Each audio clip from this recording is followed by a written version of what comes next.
So before I get on to this week's parasha, I want to ask a question which I do not have an adequate answer for, and I'm putting it out to anybody on TorahAnytime.com. If you want to send me an email with an answer to the following question, my email address is rabbikelati@gmail.com. And the question is as follows. We know last week's parasha, Yaakov Avinu was being pursued by Eliphaz, who was the son of Esav. And Eliphaz was being commanded by his father Esav to go and kill his uncle Yaakov.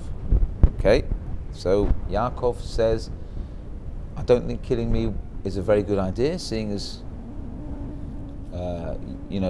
you're my nephew, and you were raised on my knee, and I taught you Torah, etc. And Eliphaz agreed. Eliphaz was reluctant. So Yaakov suggested the following. He said, look, if you take all my money, we know ani chashuv kamet, somebody who's a poor person is considered dead. So therefore we take all my clothing and all my possessions, etc. Then you'll have fulfilled your word to your father, and you won't be, you'll still be kibud av, you're still on your father, you respect your father's wishes, and that'll be the end of it. Eliphaz says, good idea. He robs Uncle Yaakov blind, takes everything except for his stick, leaves him literally without any clothes, not even the shirt on his back. Baraminan. And that's the end of the story. But the question that was put to me was, how could that be kibud av v'aim? How could that be honoring your father by going and killing your uncle? So Eliphaz was commanded by his father Esav, go kill Uncle Yaakov. But we know in the Torah it says that a person is supposed to listen to his father and mother for everything except when it's going against the Torah. So if they tell you go and do a sin, you have to say no. Obviously there's ways of saying no. You don't just storm out and say no and be rude, and you say no. This is against the Torah, or isn't this against the Torah? Whatever it is, you couch it in a nice way. But there's no inyan, there's no concept of honoring your father, mother when your father or mother tells you to do an avera. So how come Eliphaz was so concerned? Oh, I have to keep my father's word. And Yaakov also said, look, I'll get you out of this situation, don't worry. Yaakov should have just said, this is not honoring your father and mother. Now the answer that came to me, which I wasn't so happy with, was that Eliphaz didn't really have a choice. If he would have gone back to his father would have killed him. But we know that's not true, because when he came back to his father and said to his father, look, I haven't killed Uncle Yaakov, I just robbed him. His father was furious with him, but he didn't kill him, he didn't kill his son. So, I don't know. This question was put to me by my son's chavruta. My son's chavruta is Chaim Menachem, 11 years old. And he stumped me with this question. So, anyone who's got an answer for me for this question, please send me an email, and maybe we'll share it with the rest of the viewers and the listeners. Okay, whoever they are, both of them. Anyway.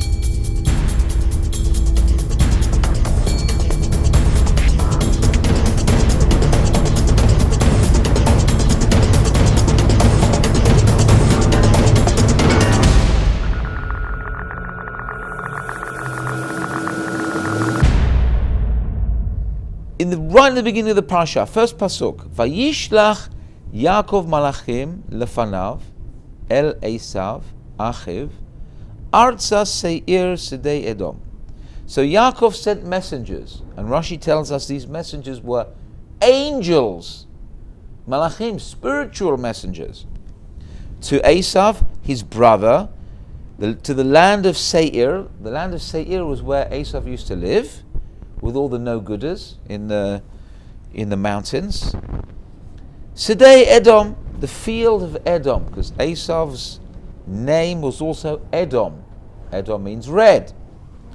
So, first point I'm going to make is there are three descriptions here of Esav. It says, Esav, Achiv, my brother, Arza Seir, the land of Seir, Sedei Edom, the field of Edom. What do these three phrases mean? So the Or HaChaim HaKadosh says something very nice. He says that these are three stages in our relationship with Esav, because Yaakov and Esav are forever mortally locked in battle. They're always, it's a fact, says the Chachamim, that Esav soned Yaakov. Esav hates Yaakov. That you've got to live with. What he does about it, what we do about it, that's up to us. But that's a given. That's going to be from now till Yemot HaMashiach. Please God, we should see Yemot HaMashiach. Bekarov. So the three stages are, first stage, Esav, brother. There was a stage where Esav's descendants acted in a brotherly manner with Yisrael. They had business dealings, there was some semblance of a relationship between Yisrael and Esav. That all stopped when they destroyed the Beit HaMikdash. The Romans decimated the temple, and the first temple also was destroyed by Nebuchadnezzar, but the second temple was destroyed by the descendants of Esav, who is Rome. Romans are from Esav. So that was stage 2. That's called the land of Seir. Stage 2, land of Seir, means that the land basically went to the side of Esav. So they had the upper hand. When they removed us from our land, when they destroyed us and our temple, they definitely had the upper hand. That's why it was their land at that point, as it were. They were the dominating power of the world. But then, if you move forward into the future, in the times of Mashiach, we have the last stage. What's the last stage? Is Sedei Edom, the field of Edom. A field is much smaller than a land. A field is something that's just waiting to be plowed. So in the future, in the days of Mashiach, please God, we should all see them, Esav will be like a field, a field ready to be plowed. All we got to do is just dig him up, get rid of him, and that's when we get the Mashiach. That will come at the same time. So you see 3 stages. Brother, then he's got the upper hand, and then we'll just wipe him away. Yaakov, at this point, when he's sending these angels, all these messengers to his brother Esav, Yaakov is very afraid. Now, you could make the mistake of saying that he was afraid because Esav was coming with all these soldiers. That's not what Yaakov was afraid of. Yaakov was not afraid of anything. Yaakov fought against much greater enemies. He had much greater trials. He was not scared of physical might. When you got Hashem on your side, who's scared of physical might? You should be scared of Hashem, if anything. So what was he scared of? He was scared because, and we talked about this in previous shiurim, that he was scared because his brother Esav had 2 mitzvot. Can you imagine how many mitzvot Yaakov had? He was scared that his brother had 2 mitzvot. What were these 2 mitzvot? Kibud Av, because he honored his father, and Yishuv Eretz Yisrael. He lived in Israel all the time that Yaakov was away. He was living, Esav, his brother, was living in Israel. It's a big mitzvah to live in Israel. And that's even if you're a Rasha like Esav. If you're a Rasha like Esav and you live in Israel, that's still a merit. So, why on earth was Yaakov afraid when Yaakov himself had so many mitzvot? He was scared of 2 mitzvot from his brother. And we see that there's the very oft mentioned vort from the beginning of this parasha. It says, Im Lavan Garti.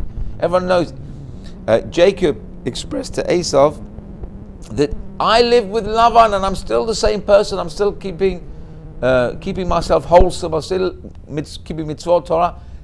Garti, the word Garti, lived, is an anagram of Taryag, which is 613.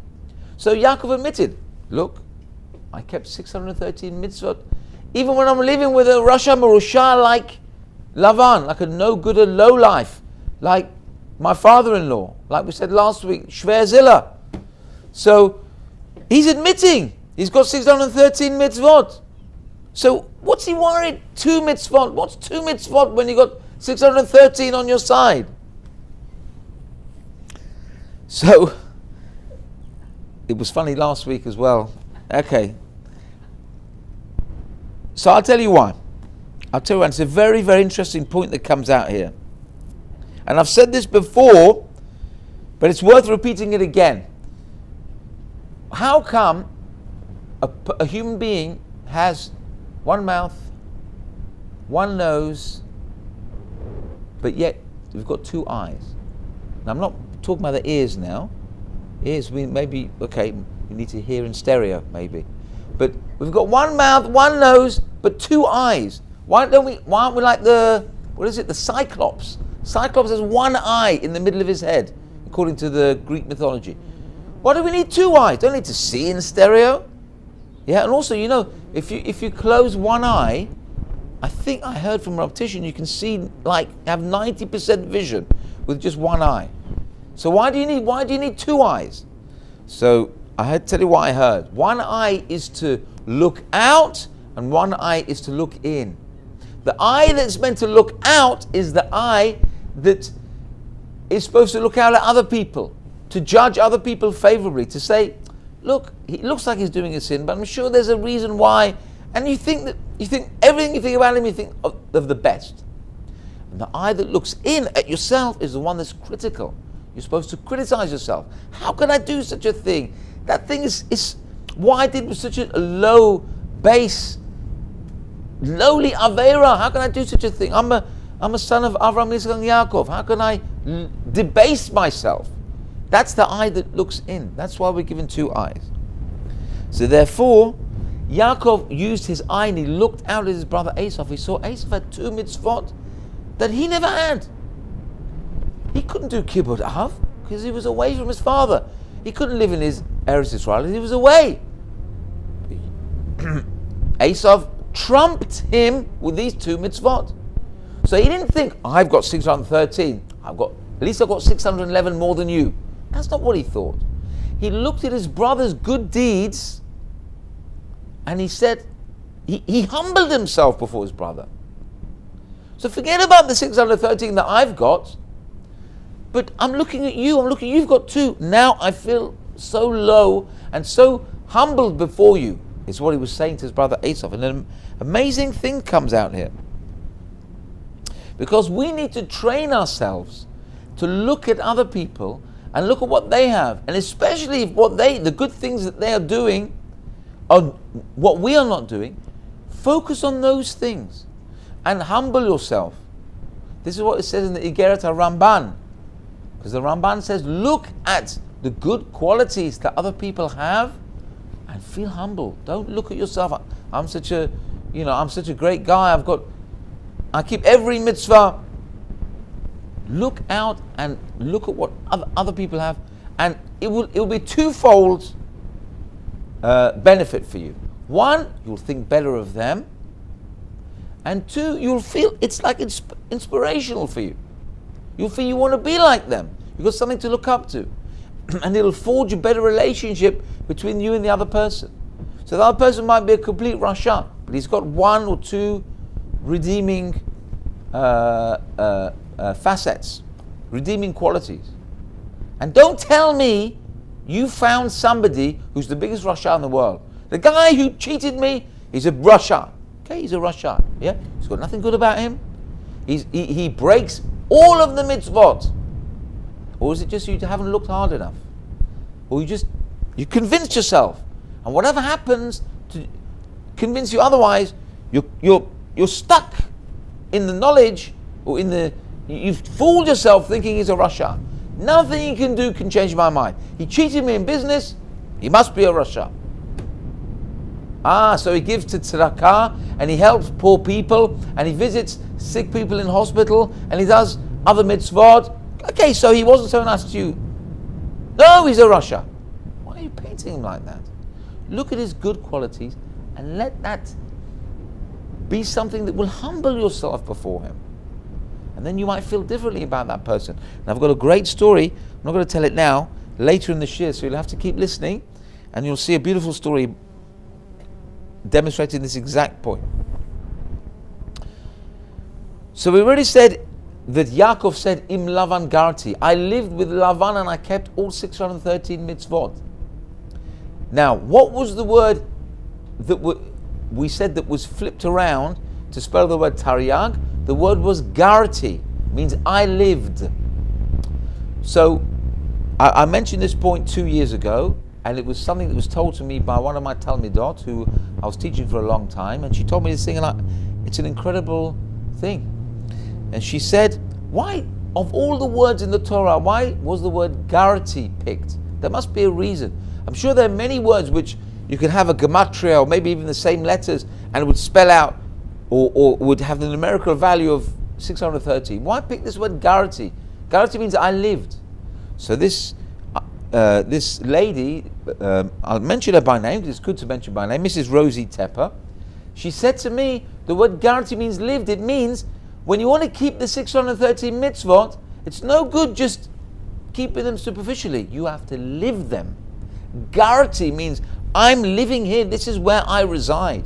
You have to live in the place of your mitzvot. You have to bring the mitzvot into your home. You have to live the life of the Taryag mitzvot. Isn't that beautiful? Such a lovely chiddush. I get nachas every time I hear that. So, not from me, from her. Right.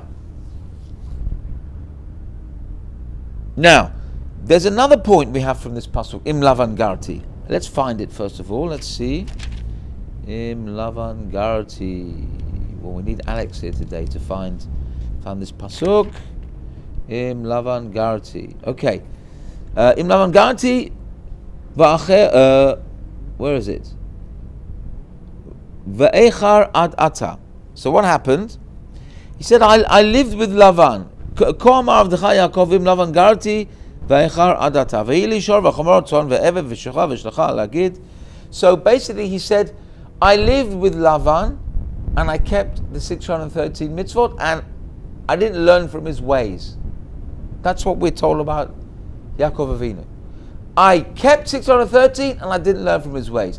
There's something superfluous about that statement. If you kept 613 mitzvot, then you're a perfect tzaddik. Of course you didn't learn from his ways.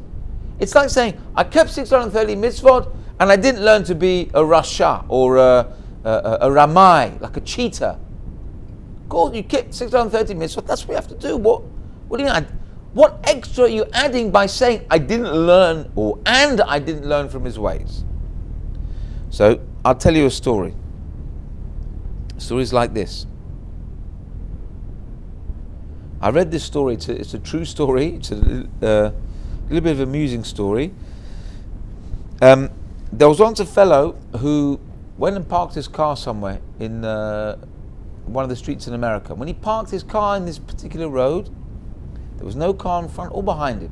So you park sensibly, near the curb. There's nowhere you can't, there's nowhere to say where to park, where not to park, as long as you're not obstructing somebody. So he parked there. He went to do shopping, whatever. He came back. He was boxed in. There was a car right bumper to bumper in front of him and one behind him. So now he's sitting there. He doesn't know what to do. What am I going to do? I can't move my car. So he waits. He's sitting. He's waiting. He's a frum fellow. So he's waiting.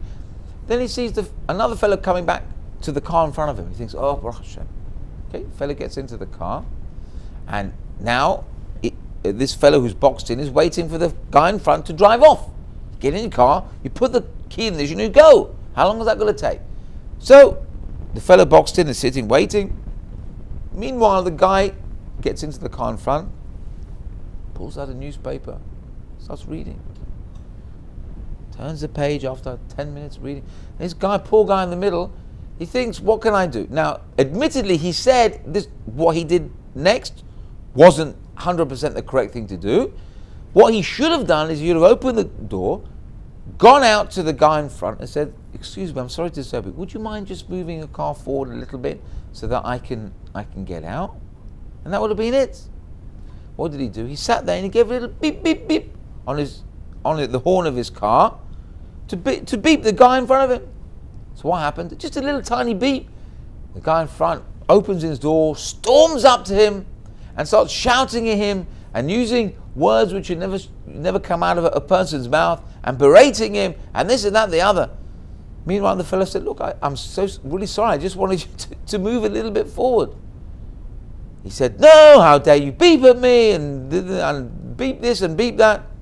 Then he gets back into his car and he moves forward a little bit, allowing the guy to go out. As the fellow in front is moving forward, the poor guy sitting there waiting to go away, he sees the bumper sticker on the guy who was driving off. It said there, "Put the brakes on Lashon Hara." Oy vey. So this poor guy has been boxed in, sees this fellow, he thinks, "You know what? I'm going to say something to him." So he gets out. He says, "Excuse me, sir. You shouted at me and you berated me, but you've got on your bumper sticker, 'Put the brakes on Lashon Hara.'" So the fellow looks at him quizzically and he said, "I never said any Lashon Hara to you." You hear that? A person could be so caught up, and "You've offended me, you beeped your horn at me and shouting and screaming," and it says he's so proud to display in his car, "Don't say Lashon Hara." And then, "I didn't say in Lashon Hara." And you can add in the words afterwards. "I didn't say in Lashon Hara. I shouted at you and I swore at you, but I'm clean, I'm naki, I'm clean of Lashon Hara." You see? Such a perfect example of what Yaakov Avinu is trying to tell us. I lived with Yaakov. I kept 613 mitzvot. And I still didn't learn from him. Why? Because you can keep everything. You can go to shiurim. You can learn by yourself. You can live a life of holiness and purity. And still, you can shout and berate at somebody else. But I keep the mitzvot. I'm a holy Jew. But you got to know, it's all encompassing. It's not just keeping the rules. Torah is not a rule book. Torah is a way of life. We just said now, Garti means you've got to live the mitzvot. It's no good reading about the mitzvot in an academic way and then you go and shout and shoot your mouth off against after somebody. You have to live the mitzvot. Garti. Beautiful. See the connection there. And there's another thing which, let me see if I've got enough time, just in case I might go overboard of my next point. You can live a life of 613 mitzvot, and yet you can still have an avodah zarah. What's the avodah zarah? What's the idolatry you can have, even if you keep all 613 mitzvot? Okay, I'm going to get in trouble now, but I'm going to say it anyway. You can have an iPad that you keep at home, and that you look at every minute or 7, and you're looking, and before you know it, you're worshipping the thing. You're using it for everything. It's attached to you. And if you can't find it, where's my iPad? Where's my iPod? Where's my iPhone? You can't function without it. What happened 10 years ago when you never had one? They never existed. You lived through that period. You lived from birth until then. Now you haven't got your thing for 5 minutes. Suddenly you're cracking up. You need to go see a psychiatrist. You have to go and get therapy. What's going on? These people are living holy lives. They send their children to Jewish school, from Jewish schools, do the best for them. But you're keeping an avodah zarah in your pocket. Don't make it an avodah zarah. Don't rely. Now I'm not saying keep away from, I'd love to say keep away from technology. I'd love to say that, but I can't. My hands are tied because I also rely on technology. I also have a phone. I hasten to say, I want to say this publicly, I don't have internet on my phone, and I hope to God I will never have internet on my phone. My phone is internet free, and I hope it always will be. Yeah, that's my personal thing. I'm not saying you have. That's for the big rabbanim to say. But my personal thing, I don't have it on my phone. I don't want it on my phone. I don't feel it's the right thing for any Jew. But that's my own thing. I'm certainly wouldn't. But to have something that you're obsessed and it's. That's not what you're supposed to have in front of you always. You know what you're supposed to have in front of you always? Hashem. Shiviti Hashem l'negdi tamid. It doesn't say Shiviti iPad l'negdi tamid. I put my iPad before me always. That's avodah zarah. Okay, I know I'm gonna, have rattled a few feathers and rustled, shaken a few cages. But okay, I had my piece. Let's carry on. Later on in the Perek Lamed Beit, Pasuk Chaf Hei, Ko, Chanukah, Chaf Hei. So what do we see on Pasuk Chaf Hei? Yaakov is fighting with the Sar Shel Esav, the angel of Esav, who is the Malach Samach Mem. Basically, he's the Yetzer Hara. Yaakov is fighting with the Yetzer Hara. Now, I had two previous shiurim where I touched upon other points. You should look them up if you want to look them up on Torah anytime. One is called The Dogs of War. That was 2 years ago. And last year, we gave a shiur called Game On. Look for those shiurim. I bring a lot of good points from a lot of amazing Rabbanim, and you should hear it. Dogs of War and Game On. So, bring one more slight point. So Yaakov's fighting with this angel, and why did he get into this whole deal with this angel? Because he was going back across the river Yabok to go and get the Pachim Katanim, the small jugs. Now we said the small jugs were small jugs of oil. It ended up being the oil that Aaron was anointed with, and some say this was the oil of Hanukkah. There were special crucibles of oil. But why was he going back for these small? Now ultimately they were very special. But why, ostensibly, why would you go back for two little tiny things of oil? You've got loads of oil. You go back for these two? So the answer is, a Jew has to care about even the little things. If Hashem puts something your way, it doesn't matter if it's a key ring, it doesn't matter if it's a set of shas, it could be anything. It could be anything that Hashem puts your way. Hashem put it your way for a purpose. It's a good way of living your life. And things don't come to you in a random way.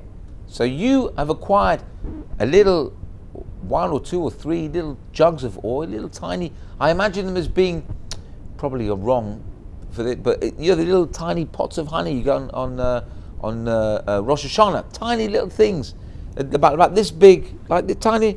That's what I think of them as little tiny things. You would call them in Hebrew chad pami. You finish it, you throw it away. So what? You're not going to miss it. They cost about 50p or $1. It's nothing. It's garnished. Leave them. Don't worry. You have to go back across a river to go out. The answer is Hashem gives you everything for a reason, and that's also the pshat behind saying that when Yaakov was wrestling with this angel, the dust was going up to the Kisei HaKavod. So, what does it mean, the dust? What is dust? Dust is nothing. We always say dust is not productive. Dust is something that's different from, let's say, earth. Earth is Adamah or Afar. What's the difference between earth and dust? Earth, you can plant things in the earth. Earth has potential. But dust is nothing. What good is dust? So here's one answer. That even the dust which we trample on, we step on it every day, we look at it, it's useless, it's not productive, it's barren. Even that goes up to the Kisei HaKavod. Even the dust under your feet has some use. It's put there for a reason. It's just come into my mind. There's a midrash, I think it's a midrash, which says there's no blade of grass in this world. Think of how many blades of grass in this earth. There's no blade of grass that grows without a malach telling it to grow. So Hashem is putting one malach for every blade of grass for it to grow. You can say, what's a blade of grass? I put my hand on it, I pull up loads of them and throw them away. You shouldn't do that, by the way. Don't just come and start pulling leaves off trees and pulling grass. But I'm saying, you would think grass, what good is that? You cut it and finish. Each blade of grass that's put your way is there for a purpose. So even the dust It's connected to the Kisei HaKavod, the Hashem's holy throne. And I also heard something beautiful from the Vilna Gaon connected with this, that the bracha of Asher Yatzar, we say this bracha so many times a day, if we're healthy, B'ezrat Hashem, we should all be healthy. We say, Asher Yatzar Adam Chochma Lifnei Kisei Kavodecha, before your holy throne, your throne of honor. What's the throne? It's Hashem's Kisei HaKavod. So we're mentioning, even in the prayer, when we go to the bathroom, you think, what's the point? I go to the bathroom, I have to say a bracha after that. We say a bracha to show you, first of all, Baruch Hashem, the machine is still functioning, that I still have the use of my limbs, I can still get rid of the waste. Anyone who's ever been in pain and not able to be in a position to say that bracha will know what I'm talking about. It's terrible. You have an illness or an affliction or a disease, lo aleinu b'arei minan, then it's a terrible affliction. A person shouldn't wait to get to that situation before you value this bracha. But it says, Kisei Kavodecha, says the Vilna Gaon, that even our waste, when we expel waste from our body, even that's connected to the Kisei HaKavod. Even that shows that there's nothing that happens without reason, without purpose, without a holy thing. We can make even that base act into something which has Kedusha. It's unbelievable to think. How many people go and they use the bathroom and even think twice about it. But we come as observant Jews, we wash our hands, we make a bracha. We're connecting even the act, if you think about it, going to the bathroom is an act we share with animals. As well as eating we share with animals, and going to the bathroom we share with animals. Both of those things, we show our difference from the animals. Because when we eat, we make a bracha before and afterwards. When we use the bathroom, we make a bracha afterwards. Even the lowest thing you can imagine, we're still connecting that to the Kisei HaKavod. Beautiful idea from the Vilna Gaon. Next, Perek Lamed Gimel, Pasuk Beit. This talks about when Esav and Yaakov met, and Esav, again we talked about this in previous years, but I've got a slightly different angle on this. And Esav runs towards Yaakov, and if you look at the Pesukim, you think Esav is a tzaddik. He runs, he grabs his brother Yaakov, and he gives him a hug and a squeeze and a kiss, and you think, it's so nice when you have brothers that are fighting and they make up, and there's hugs and there's kisses and there's love and it's real camaraderie, and Baruch Hashem, couldn't be further from the truth. Esav has a diabolical plan. He's not running to give him a lovely Sephardi bear hug. He's coming to kill him. Now, maybe he didn't have any weapons in his hand. He wanted to kill him in such a way, he wanted to bite him in his neck like a vampire. You know, Esav was the first vampire. Literally, he wanted to sink his teeth into his brother's neck and kill him like that. Yeah, that's it. Transylvania. Yeah? This is what happened. What happened in the end? Hashem made a miracle. Yaakov's neck turned to marble. So Esav there, he bit his neck, he broke all his teeth, and that's why he was crying and etc. He was crying because all his teeth fell out. So you have to look between the lines. Now, again, I don't want to go into this too much because I have talked about this previously. But there's something a little deeper here. It says here, when you have the word, where is it? Vayishakehu, and he kissed him. And Esav kissed his brother. Really, he was biting him. That's what he was doing. It looked like he was kissing him, but he was biting him on his neck. He wanted to kill him. And we see, if you look at Vayishakehu in the Chumash, there's loads of dots here. How many dots are there here? 1, 2, 3, 4, 5, 6 dots. Unusual. But I'll tell you now, it's not a printing mistake. These dots are meant to show you, to indicate he broke his teeth there. He was in pain. Esav was in agony. Good for him. That's what happens when you come and bite your brother. But, so the question is asked, Vayishakehu, and he kissed him. He did not kiss him. So you have to come and show the word, and he kissed him, and put the dots above to show that he really bit him. Just right in the Torah, Vayina shchehu, or something. I'm not sure the exact that exact word, and he bit him. Neshech is a bite. Say, and he bit him and he cried. Why do you have to do this whole thing? So I'm going to answer this by a quote. I heard this from Rabbi Wallerstein. He said it in the name of his grandfather, alav shalom. His grandfather used to have a saying. He used to say, better a potch from a Jew than a kiss from a goy. Okay? Now, I hope I'm not offending any non-Jews out here. Okay? Because there are Gentiles who listen to my share, very fine people. One in particular I always mention. But it's a phrase and it needs to be explained. Let me explain. Because sometimes a Jew can get into an argument with another Jew. Let's say, for example, in Israel, you're in the Bituach Leumi, or you're in the some sort of office, one of the governmental offices in Israel, and it happens sometimes that the staff there are not always so friendly, let's say. Okay, it's part of the Yisurim of Eretz Israel. You know, it's not supposed to be all plain sailing there. But this person who will make it a little bit difficult for you when you want to ask for a discount on your whatever statutory payments you have to pay or whatever, and they'll make it uncomfortable for you. This same person, if you meet him in the street and say hello to him and say, "Oh, hi, how are you?" and he'll talk to you and he'll be your friend. Or whoever it is, the bus driver shouts at you. If you see him in the street, see him in another situation, he'll be friendly with you. That's what they're like in Israel. They're hot-tempered, but at the end of the day, you're my brother. And if you're in trouble, I'll be the first one to help you. You should always bear that in mind, by the way. Always bear that in mind. Whenever you get into any sticky situation in Israel, or anywhere for that matter, you should know, okay, he might be rude to me or whatever, but I know if I'm in trouble, he'll be the first one to come and help me. That's a fact. Kol Yisrael arevim zeh lazeh. You can't get away from it. Jews are all bound. They're all together. Yeah? It just takes the right... We don't want to see the circumstance where we're in trouble, but it takes the right circumstance to show your fellow Jew in his true colors.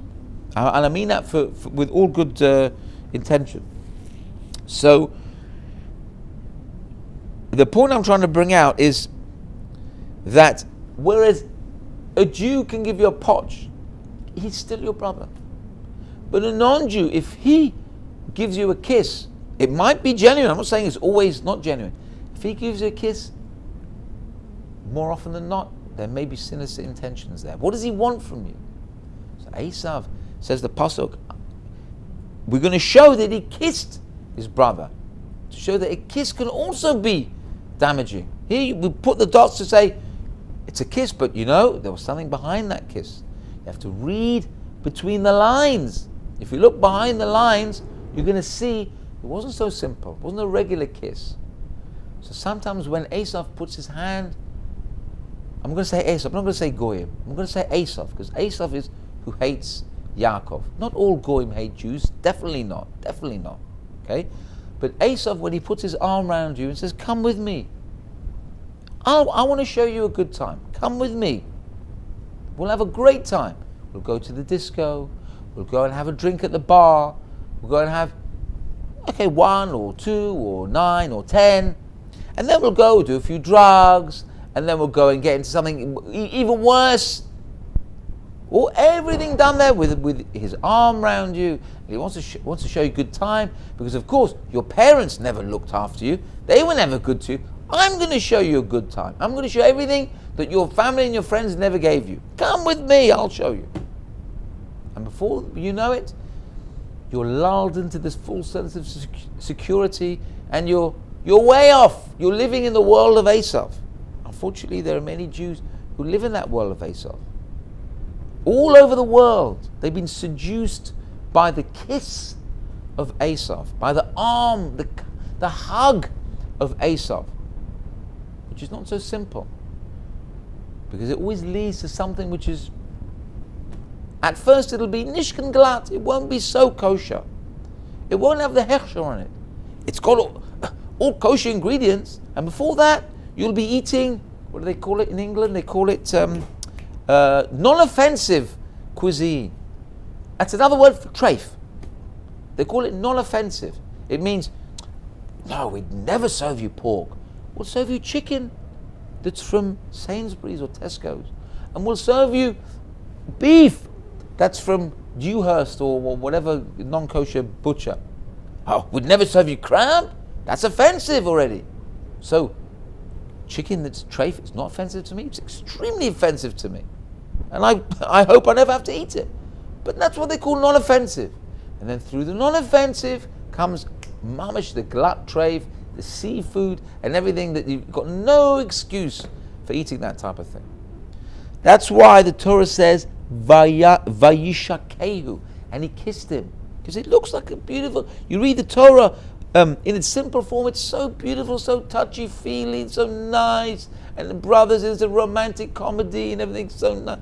Couldn't be further from the truth. You just have to look at the dots. Okay. Yaakov does something when he meets Esav. Prior to all this kissing business, it says, the previous pasuk Gimel, V'hu avar lifneihem vayishtachu arza sheva pamim. Jacob bowed before his brother Esav 7 times. What's all this bowing business? He was shockling? He was davening Amida? He was bowing like this? So I'll tell you another story.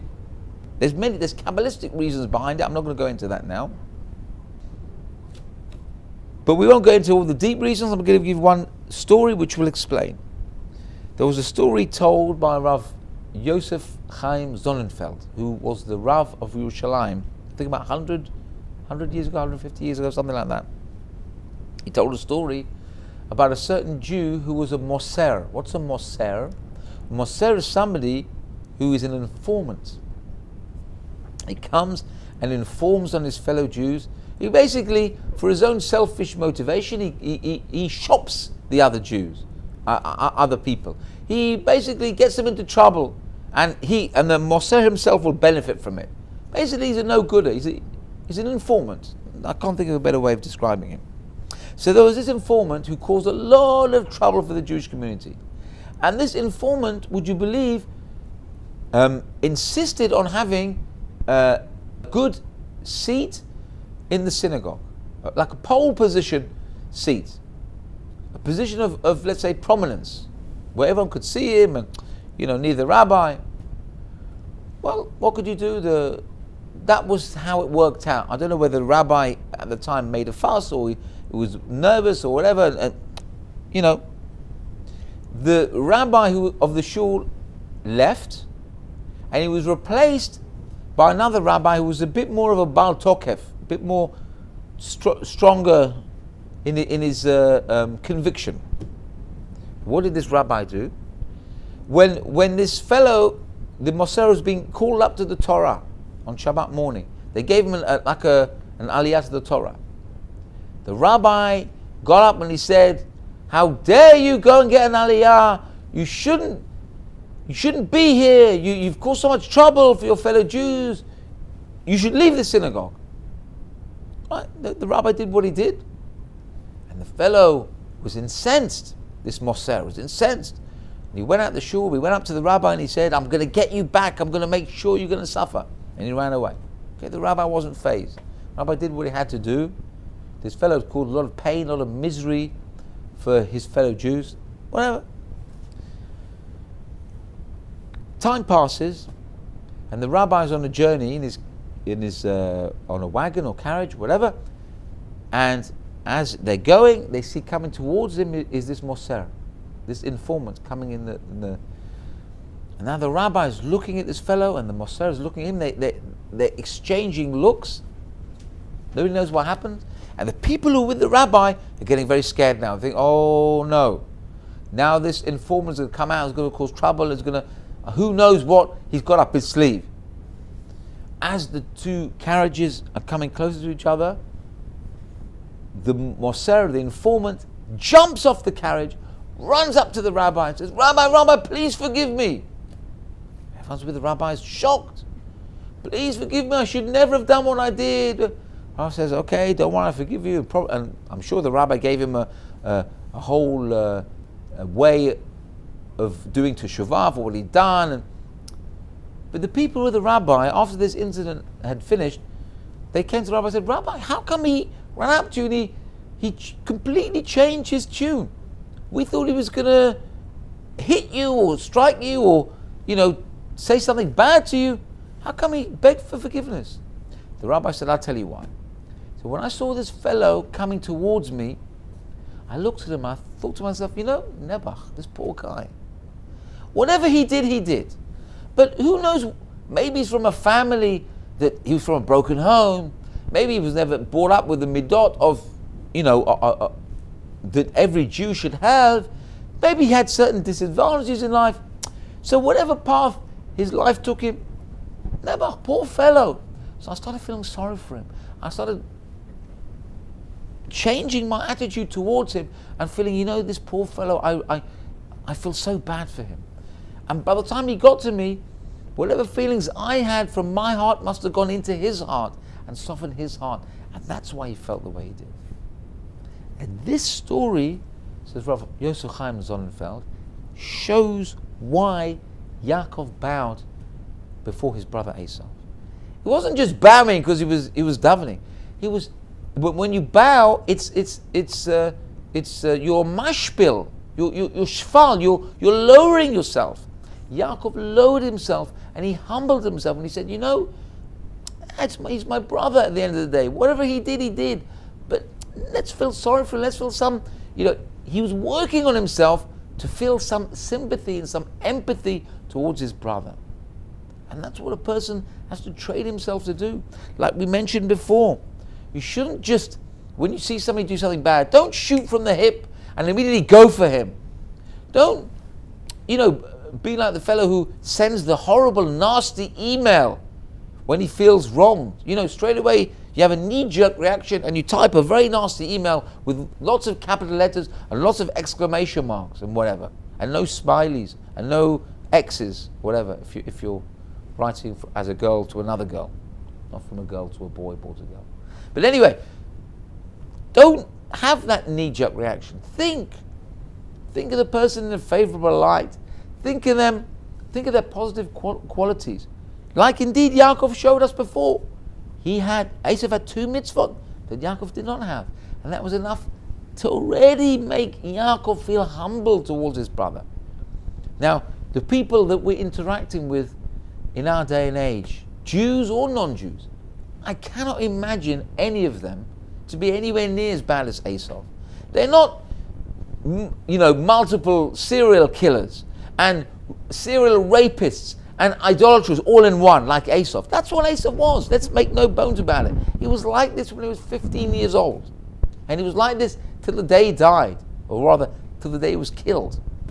Till the day he had his head knocked off. He had no intention of stopping. I'm sure the people who we feel negative feelings towards, they can't be as bad as Esau. But Yaakov managed to feel positive about his brother Esau. So why can't we feel positive about our fellow Jew? No Jew is anywhere near Esau. No matter how many iPads and iPods they've got, they're nowhere near as bad as Esau. So look at your fellow Jew in a positive light. There must be something, no matter how deeply it's buried, how hard it is to find. Look for it. It is there. And if you can't find it straight away, daven to Hashem. I want to see the good in this person. Hashem will help you. Hashem doesn't want to be keneged you. He doesn't want you to look at somebody in a bad light. You want to find something good? Hashem will surely help you. So it's a good thing to train ourselves to do. And finally, we're going to talk, and I'm going to give a beautiful chiddush. I was so excited when I found this following thing here. I was nearly jumping in the air. I hope you feel the same way, if not better.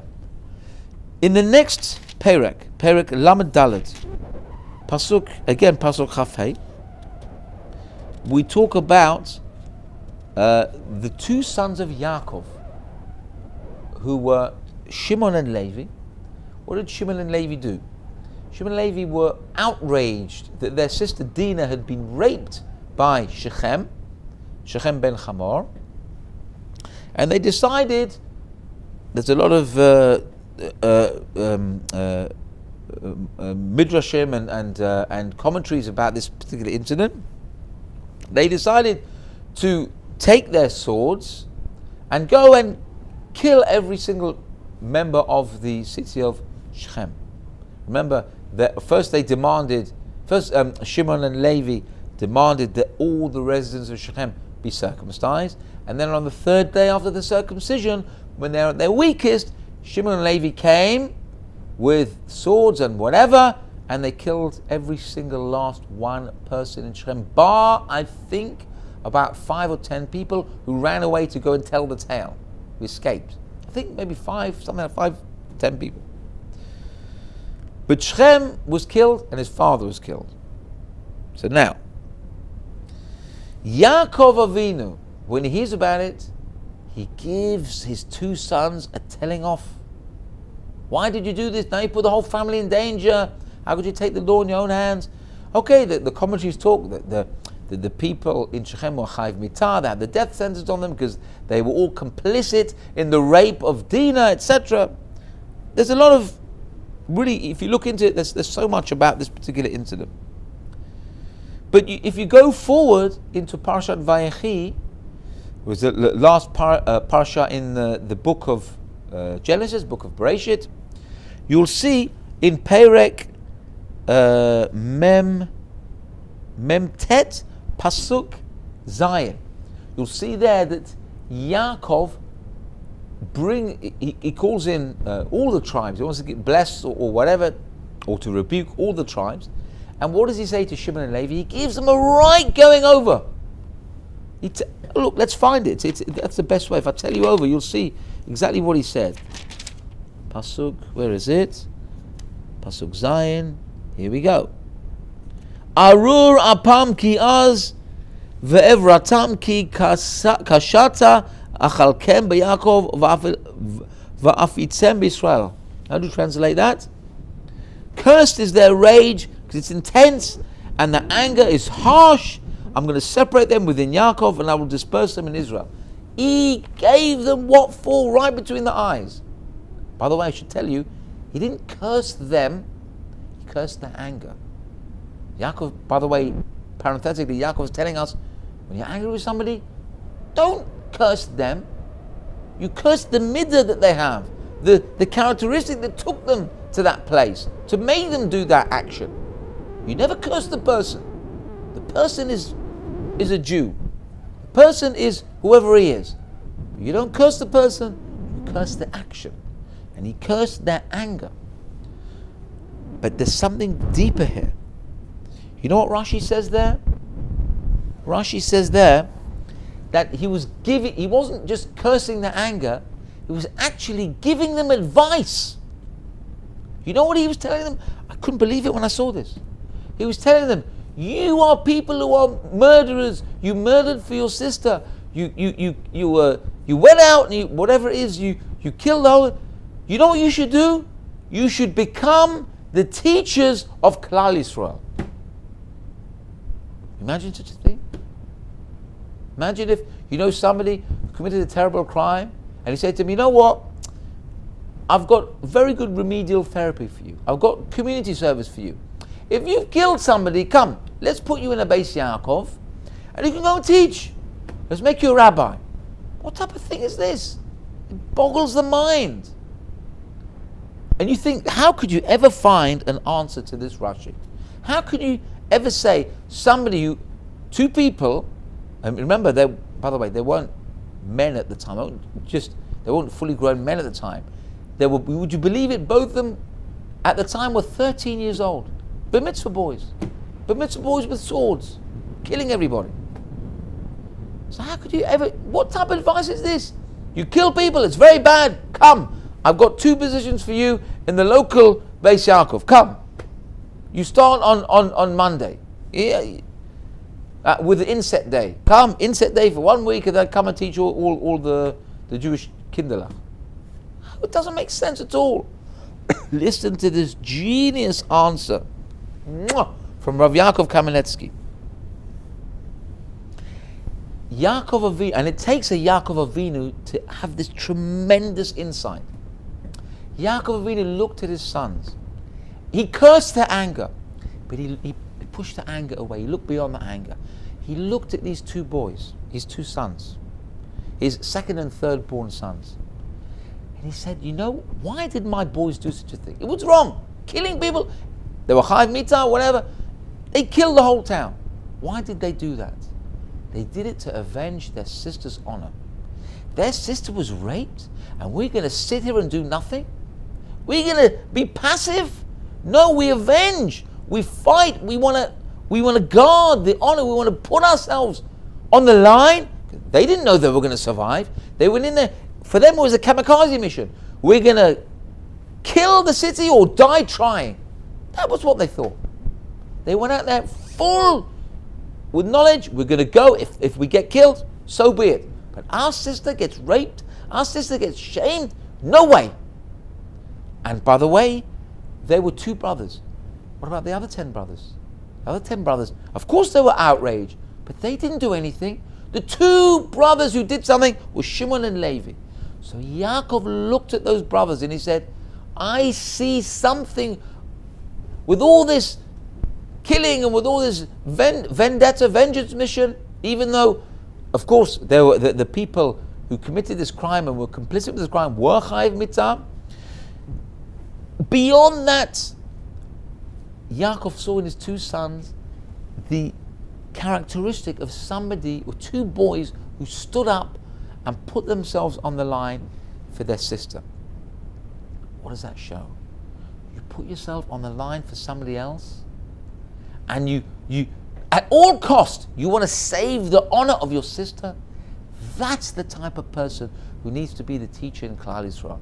Because a teacher in any profession, in any walk of life, doesn't have it easy. If you're a teacher, let's talk about Jewish teachers. If you're a teacher in a school, or you're a rabbi, or you're a machanech, or whatever you are, or you teach little kids, it's never going to be easy for you. You've got the parents on your back. You've got you're being paid a minimum wage or near to minimum wage. You may not even get your wages on time. I'm sure that lots of teachers will hear what I'm saying. And a lot of people look at you like, those who can't do teach, you know.